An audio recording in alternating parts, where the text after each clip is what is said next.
All right, Coach. So last week we had two different types of games. We had a tight 2-1 victory over Campbellsville on Monday with a late goal to win, and then a dominant 9-0 win over Roosevelt. So what was your main takeaway from last week's games? We're going to have close games, and so I like the way we stayed together and finished it against a good Campbellsville team. But then I think we learned from the areas that we weren't good enough with, whether that be set pieces, whether it be second balls.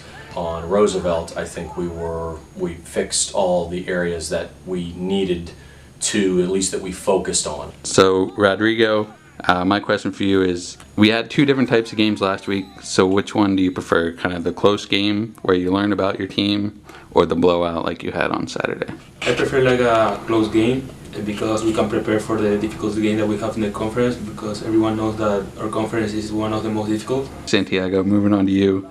What do you think is different about this year's team versus last year's team that narrowly missed out on the national tournament? The difference between this year and last year is that last year we have 16 strong players. This year we have 20 strong players, and if anyone from the start 11 gets hurt or gets off, there's not going to be a big difference when they come in. And we have also good players with experience in this league.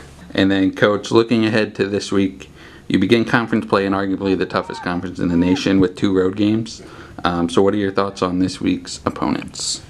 Well, the team we play on Wednesday is 6-0-1. We're 6-0-1, and they're 6-0-1. And they've got an interesting little turf to play on, which creates an issue in and of itself. It's an away game at Culver Stockton, and they're undefeated. And so 2 6-0-1 teams going at it against each other, and they're always a talented program. And so we need to prepare for them accordingly, and we'll do just that.